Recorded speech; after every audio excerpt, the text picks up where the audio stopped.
O modernismo é dividido em duas gerações. A primeira geração tem seu início em 1922 e vai até 1930. É um período de afirmação nacional, por isso tem o nome fase heróica. Ele tem um desejo de apresentar uma arte mais brasileira. Ele reuniu apresentações de dança, música, exposição e recitação de poesias. Tem como principais características a valorização do cotidiano, nacionalismo crítico e ufanista, resgate de raízes culturais brasileiras, críticas à realidade brasileira, renovação da linguagem, a oposição do parnasianismo e ao academicismo, experimentações estéticas, renovações artísticas, ironia, sarcasmo, irreverência, o caráter anarquítico e destruidor e uso de versos livres e brancos. A segunda geração, ou geração de 30, estende-se de 1930 a 1945. Para muitos estudiosos, a segunda geração foi um período muito fértil e rico para a literatura brasileira. A fase de maturação, concretização e afirmação dos novos valores modernos. Os temas nacionais, sociais e históricos foram os preferidos pelos escritores da época. Foi uma fase que tinha influência do realismo e do romantismo, do nacionalismo, universalismo e regionalismo. Tinha como foco a realidade social, cultural e econômica. Tinha uma influência da psicanálise de Freud e temas cotidianos da linguagem coloquial.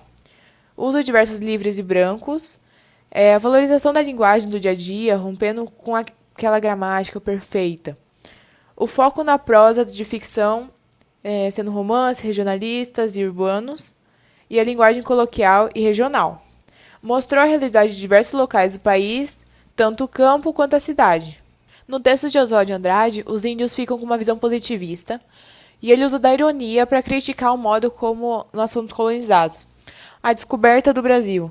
O Brasil não foi descoberto porque já tinham povos aqui, então ele faz essa crítica, né?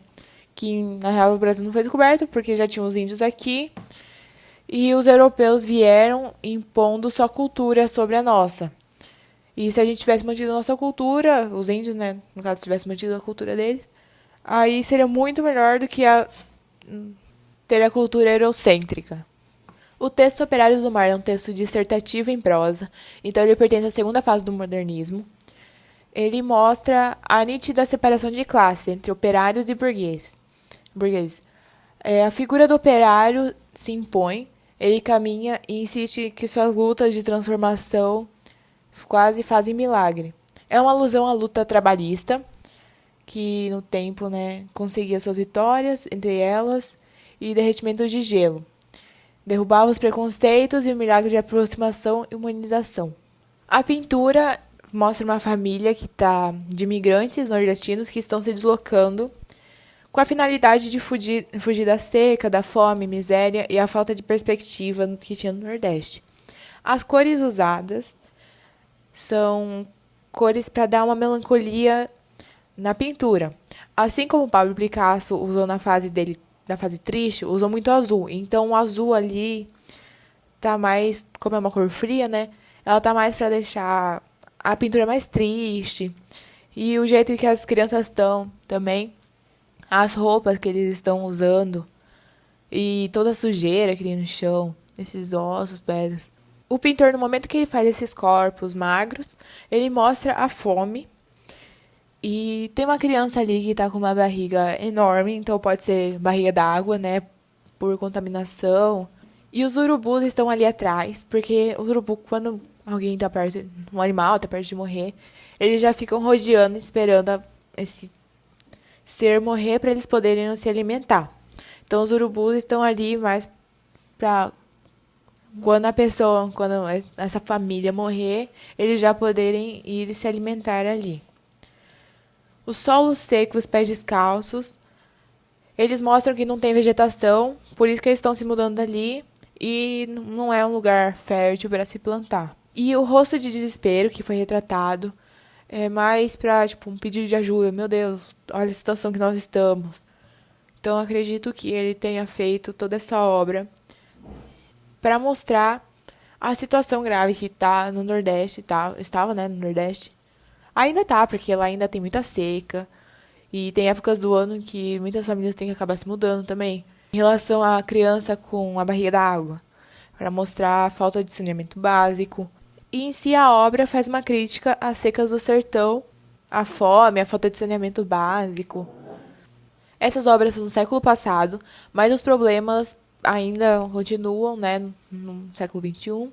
No primeiro texto, ele faz a crítica sobre a valorização da cultura europeia. O segundo, ele critica essa divisão social entre os burgueses e os proletariados. E o terceiro, ele mostra a seca do sertão, a fome, a falta de saneamento básico. E são problemas que ainda existem hoje em dia.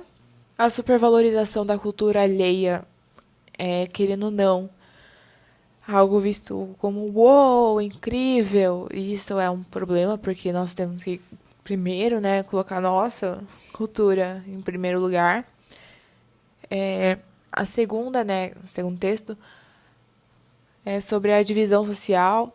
Ainda ninguém entrou no consenso em qual sistema pode ser usado para deixar as duas classes no mesmo patamar.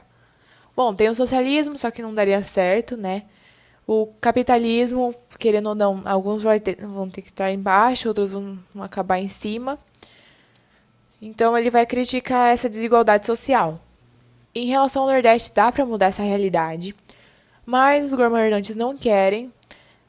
Aí já, né, tem que ver. Porque se até no deserto conseguiram fazer plantação, no Nordeste dá. Dá para reduzir essa seca, dá para deixar a população com uma qualidade de vida melhor. E já em relação ao saneamento básico, a população tem que ir lá e cutucar o governante que escolheram e falar, então, meu filho, bora.